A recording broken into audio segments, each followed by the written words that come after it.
দুর্গাপুজোতে ঢাকে কাঠি পড়ার সাথে সাথে পাড়ার দোকানগুলোতে ঢাকাই পরোটারও ঢাক বেজে যায়।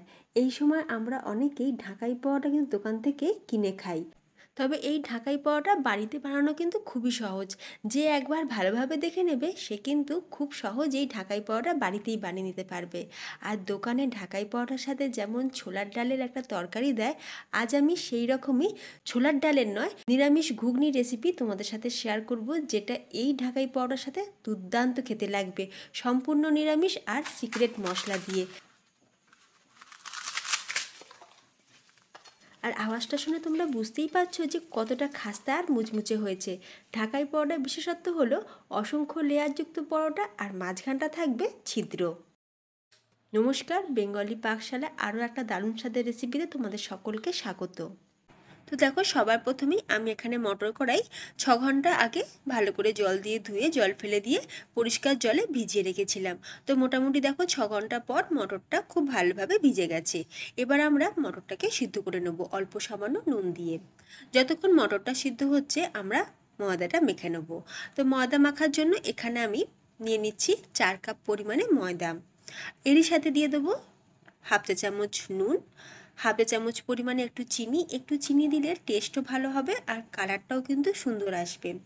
আর দিয়ে দিচ্ছি 4 চামচ পরিমাণে ঘি। তবে দোকানে কিন্তু ঘি দেয় না, তারা ব্যবহার করে ডালডা। যেহেতু আমরা বাড়িতে বানাবো আর টেস্ট অবশ্যই ভালো চাই আর বাড়িতে বানিয়ে খাবো, সেই জন্যই ঘি দিলাম। তো তোমরা ঘিয়ের পরিবর্তে সাদা তেলও ব্যবহার করতে পারো, তবে ঘি দিলে মুচমুচোটাও ভালো হবে আর ফ্লেভারটাও কিন্তু সুন্দর আসবে। এবার ঘিটাকে দিয়ে খুব ভালো করে আমরা ময়দার সাথে মিশিয়ে নেবো, যাকে বলে ময়ন দেওয়া। ময়ন দেওয়াটা যত ভালো হবে আমাদের এই ঢাকাই পরোটাগুলো তত বেশি মুচমুচে ক্রিস্পি হবে। এইভাবে দেখো হাতের মধ্যে মুঠো করলাম, একটা ডালা মতন হয়ে গেল। তারপরে একটুখানি প্রেস করলেই দেখবে ভেঙে যাচ্ছে, তাহলেই বুঝে যাবে যে ময়নটা আমাদের খুব ভালোভাবে দেওয়া হয়েছে।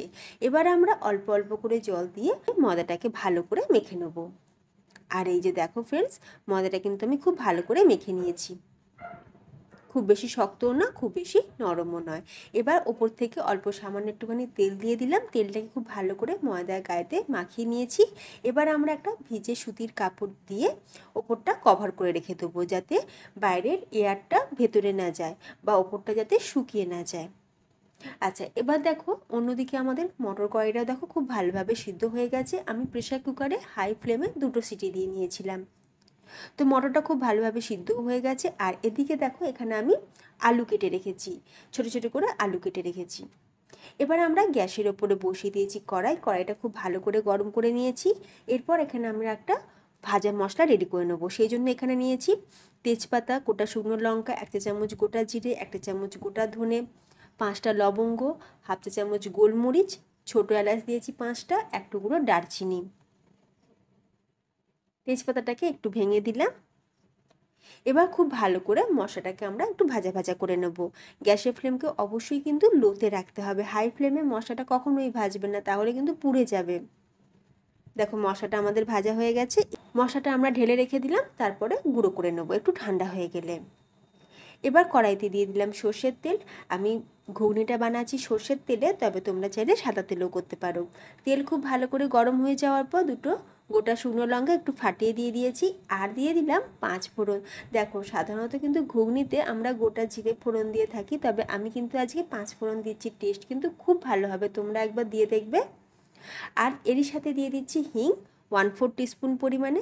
দেখো যেহেতু এটা নিরামিষ ঘুগনি বানাচ্ছি তাই কিন্তু হিং দিচ্ছি, হিং দিলে টেস্ট আর ফ্লেভার দুটোই ভালো আসে। তবে তোমরা যারা হিং পছন্দ করো না তো তোমরা এটাকে স্কিপও করতে পারো।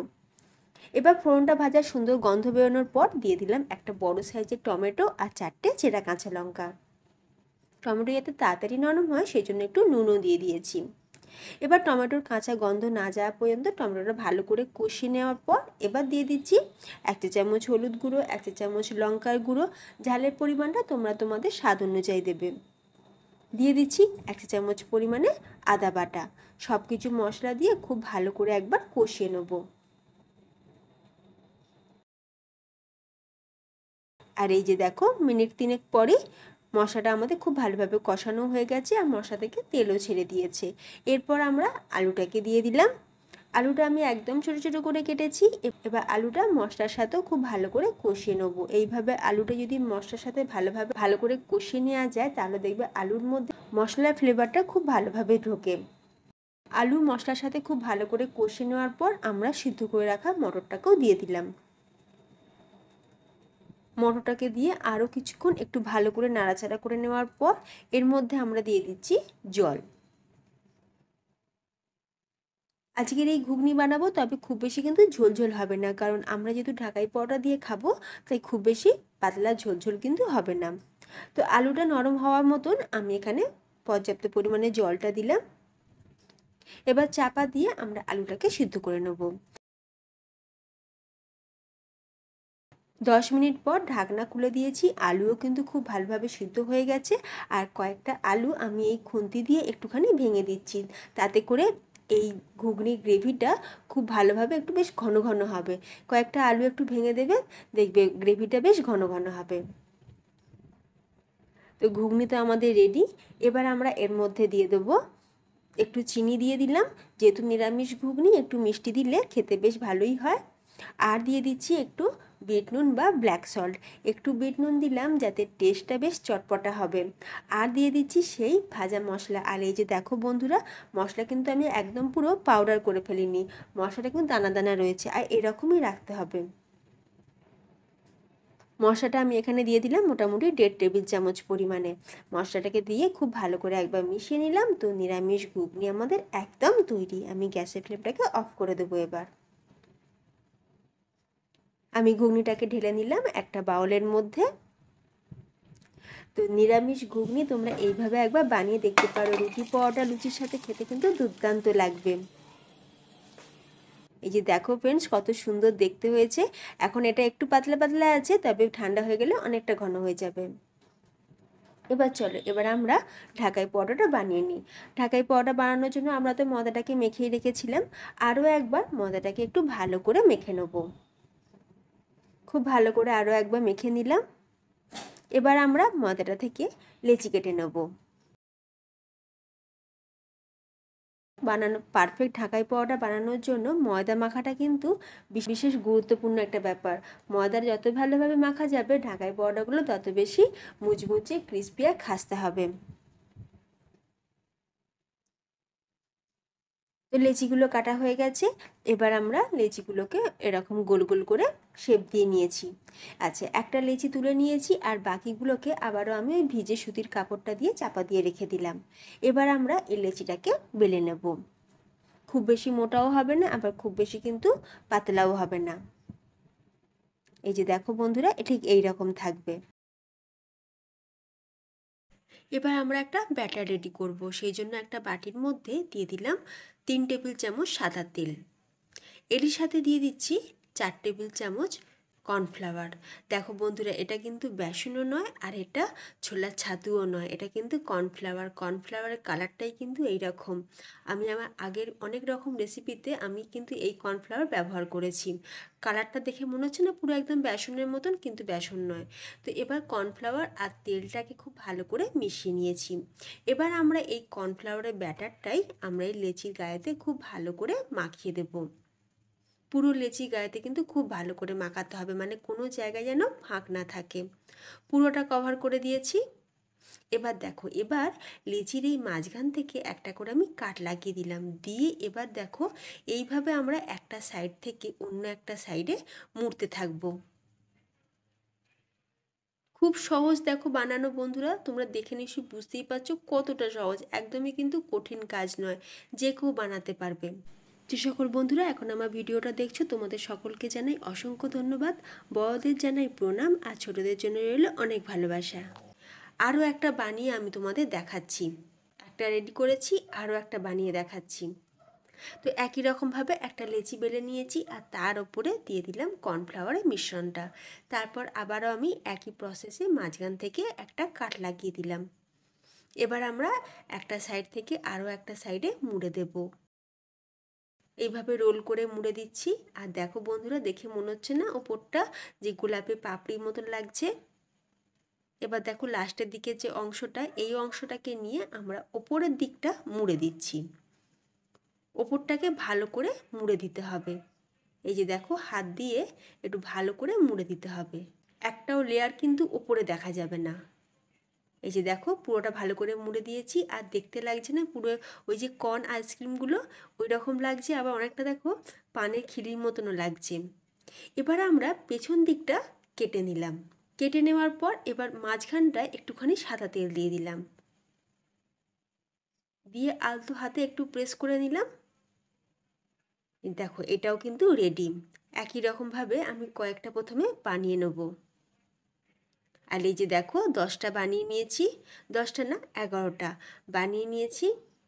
এরপর আমরা এগুলোকে বেলে নেব। তো বেলে নেওয়ার আগে আমি প্রথমে হাত দিয়ে একটুখানি শেপটা দিয়ে নিলাম, তারপরে আলতো হাতে কিন্তু বেলনি দিয়ে বেলতে হবে, খুব বেশি কিন্তু চাপ দিলে হবে না, বিশেষ করে মাঝখানটা সম্পূর্ণ লেয়ার কিন্তু আছে আমাদের এই মাঝখানে, তাই মাঝখানটাতে একদমই চাপ দিয়ে বেললে হবে না, সাইডগুলোকে চাপ দিয়ে বেলে নিয়েছি। এই যে দেখো, একটা কিন্তু আমাদের রেডি হয়ে গেছে, আর দেখতেই পাচ্ছ পুরো লেয়ার কিন্তু আমাদের স্পষ্টভাবে বোঝাই যাচ্ছে।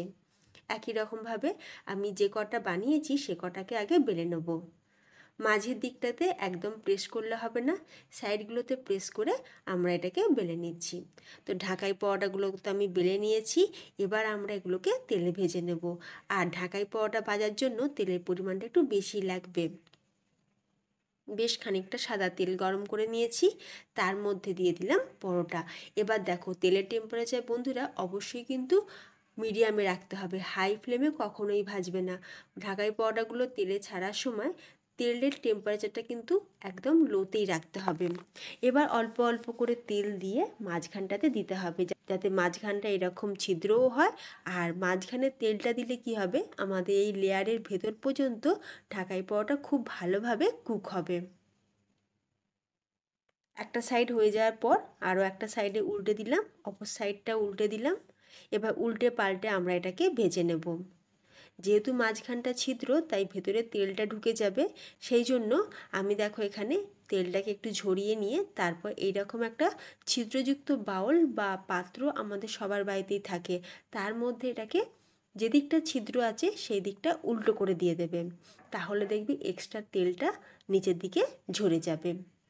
আরও একটা আমি বানিয়ে তোমাদের দেখাচ্ছি, এইভাবে তেল নিয়ে কিন্তু সমানে মাঝখানটা দিতে হবে, তাহলে মাঝখানটা দেখবে ছিদ্রটা খুব ভালোভাবে আসবে। এই যে দেখো বন্ধুরা, দেখো ফ্রেন্ডস, নিরামিষ দিনে সকালে জলখাবারে বা রাতে ডিনারে স্পেশাল কিছু বানাবে বলে চিন্তা করছো, তাহলে দেরি না করে ঝটপট করে ঢাকাই পরোটা আর সাথে নিরামিষ ঘুগনি রেসিপিটি বানিয়ে দেখতে পারো। পরিবারের সকলে কিন্তু খুব পছন্দ হবে। অসংখ্য লেয়ারযুক্ত মুচমুচে ঢাকাই পরোটা চটজলদি তোমরা বানিয়ে নিতে পারবে খুব কম সময়ে। তো একই রকমভাবে আমি সব কটা বানিয়ে নিয়েছি।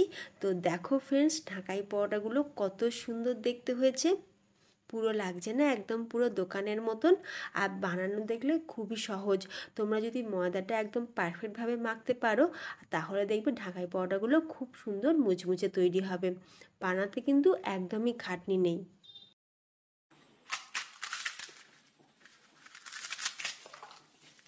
আর আওয়াজটা শুনে তোমরা বুঝতেই পেলে যে কতটা খাস্তা আর মুচমুচে হয়েছে।